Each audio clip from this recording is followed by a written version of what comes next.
नमस्कार, आप सभी का हमारे चैनल जय गुरुदेव उत्तराखंड पर एक बार फिर से बहुत बहुत स्वागत है। आशा करते हैं कि आप और आपके परिवारजन सभी स्वस्थ होंगे। इसी कामना के साथ बढ़ते हैं आज के अद्भुत क्रमांक की ओर। आज के इस अद्भुत क्रमांक में एक बार फिर से आप सभी के लिए लेकर आए हैं श्री कैची धाम के अद्भुत महिमा का गुणगान और आप सभी के प्रश्नों के अनुरूप श्री कैची धाम के जाने के विषय में विवरण और श्री कैची धाम की अद्भुत महिमा आज इस विशेषांक में आप सभी के साथ साझा किया जाएगा। तो आइए बढ़ते हैं आज के अद्भुत क्रमांक की ओर। पहले तो आप सभी के अद्भुत प्रश्नों के विषय में आप सभी के लिए प्रत्युत्तर है कि जैसे कि हमारे पास सबसे ज्यादा इसी क्रम में प्रश्न आते हैं कि श्री कैची धाम जाने पर क्या अनुभव होता है, कैसे हम श्री कैची धाम जाकर अपने भाग्य को परिवर्तित कर सकते हैं, कैसे महाराज जी की कृपा वहां से प्राप्त की जा सकती है। तो इस विषय में जानकारी से पूर्व आप सभी दर्शकों से यही कहना चाहूंगा कि जिन भी दर्शकों ने अभी तक श्री कैची धाम के दर्शन नहीं किए हैं तो कृपया करके श्री कैची धाम के अद्भुत दर्शन अवश्य करें। जीवन में वैसे तो सैर सपाटा हम करते ही हैं, लेकिन एक बार योजनाबद्ध तरीके से श्री कैची धाम के दर्शन अवश्य करके आएं।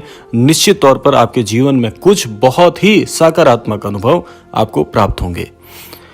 तो जैसा कि आप सभी के द्वारा प्रश्न पूछा जाता है कि श्री कैची धाम जाने पर अनुभव क्या होता है और कैसे हम अपने भाग्य को पूरी तरह से परिवर्तित कर सकते हैं, तो इसके लिए मैं आपको यही कहना चाहूंगा कि जब भी आप श्री कैची धाम महाराज जी के दर्शन हेतु जाएं तो आपको महाराज जी के समक्ष एक प्रार्थना अवश्य करनी है। यह प्रार्थना निश्चित तौर पर आपके जीवन में कुछ बहुत अद्भुत सकारात्मक बदलावों को लेकर आएगी। महाराज जी की अद्भुत कृपा तो वैसे सभी अनन्य दर्शकों पर, सभी अनन्य भक्तों पर बनी रहती है, लेकिन इस प्रार्थना से आपके हृदय को भी एक सकारात्मक परिवर्तन होने में काफी सहायता मिलेगी।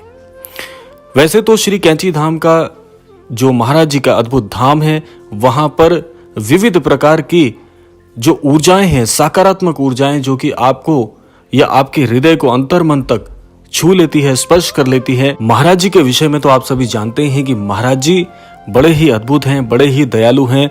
महाराज जी कभी किसी भी अनन्य भक्त के आंसू, उसका दर्द, उसकी परेशानियां देख ही नहीं सकते हैं। तो महाराज जी के जितने भी अनन्य भक्त हैं, वैसे तो महाराज जी को पुकारने मात्र से ही महाराज जी उनके जीवन में प्रवेश कर लेते हैं और उनकी सभी परेशानियों का हरण कर लेते हैं। महाराज जी बड़े अंतर्यामी हैं। आप सभी के हृदय की जितनी भी बात है वह स्वतः ही महाराज जी तक पहुंच जाती है और जीवन में जो भी भक्त श्री महाराज जी से जुड़ता है उसके जीवन में वैसे ही अद्भुत अनुभव प्रारंभ हो जाते हैं। भले ही हम उन अनुभवों को प्रत्यक्ष रूप से समझ नहीं पाते हैं, लेकिन धीरे धीरे जैसे जैसे हमारा जुड़ाव महाराज जी से होने लगता है, और वैसे तो मैं यही कहूंगा कि महाराज जी की इच्छा के द्वारा या महाराज जी की जब तक इच्छा न हो कोई भी अनन्य भक्त महाराज जी को समीप से नहीं जान सकता है। इसमें भी महाराज जी की स्वयं की स्वतः की इच्छा होती है। देखिए, आपका जुड़ाव तब तक महाराज जी से नहीं हो सकता जब तक महाराज जी स्वयं ही आपका चुनाव ना कर लें।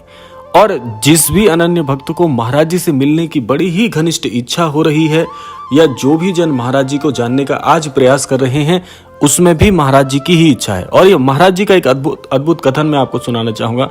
महाराज जी का अद्भुत कथन है कि हम अपने भक्तों का स्वयं ही चुनाव करते हैं। ये बात स्वतः महाराज जी का अकाट सत्य है।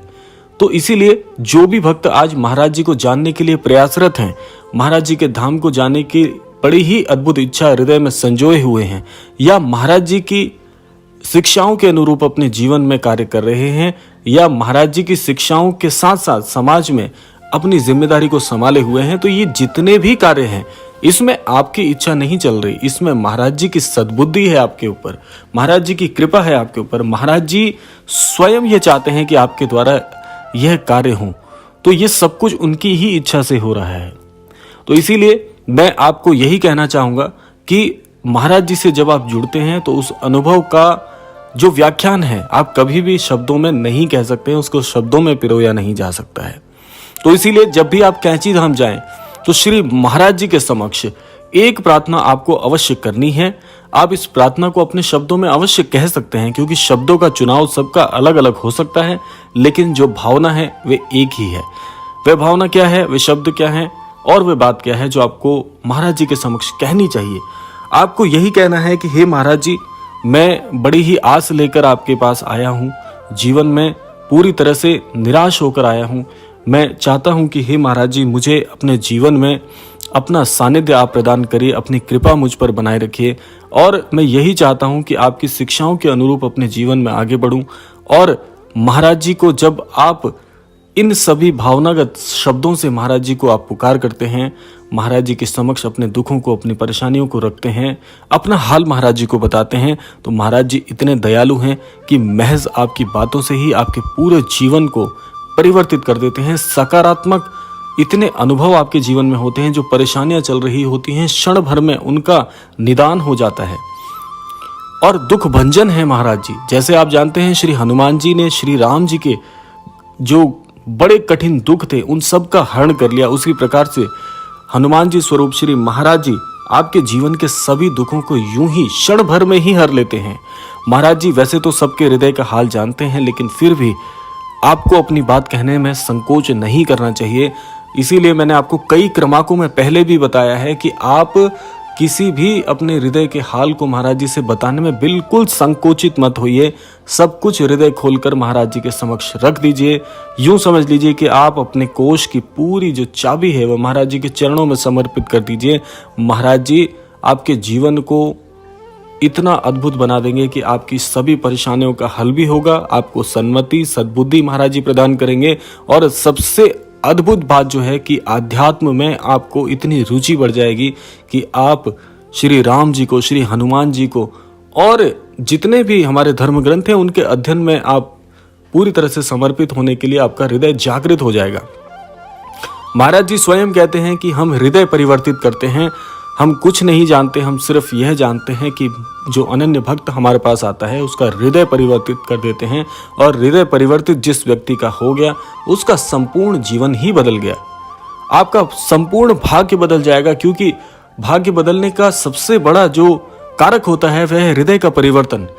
जब तक आपका हृदय परिवर्तित नहीं होगा तो आपका भाग्य पूरी तरह से नहीं बदल सकता। आप जीवन में प्रयासरत जरूर रह सकते हैं, आपके कर्मों के द्वारा आपको फल अवश्य मिल सकता है, लेकिन भाग्य का होना भी साथ में बहुत बड़ी बात है। तो इसीलिए महाराज जी को किस्मत बदलने वाले महाराज जी भी कहा जाता है। तो यही कारण है जो मैंने आपको बताया कि संकोच नहीं करना है, अपने हृदय की बात बताने में बिल्कुल भी आप घबराइए मत। क्योंकि आप महाराज जी के समक्ष नहीं कहेंगे तो आप किससे कहेंगे। देखिए, दुख बताने के लिए जीवन में एक आध्यात्मिक गुरु की होना बहुत ही परम आवश्यक होता है।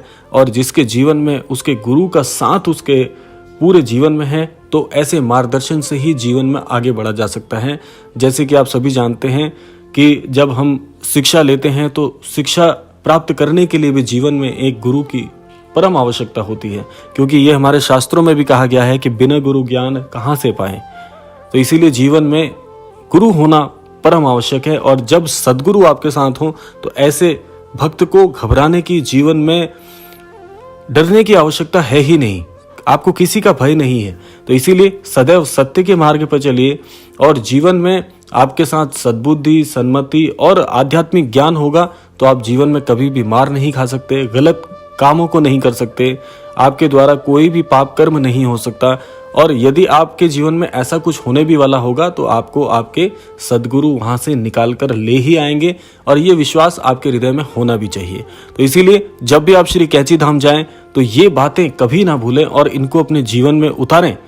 और महाराज जी के समक्ष जब भी आप दर्शन हेतु जाएं तो अपनी सभी जीवन की बातों को कह दीजिए। और कहने मात्र से ही होगा, क्योंकि जब तक आप द्वार खटखटाएंगे नहीं तो द्वार खुलेगा नहीं।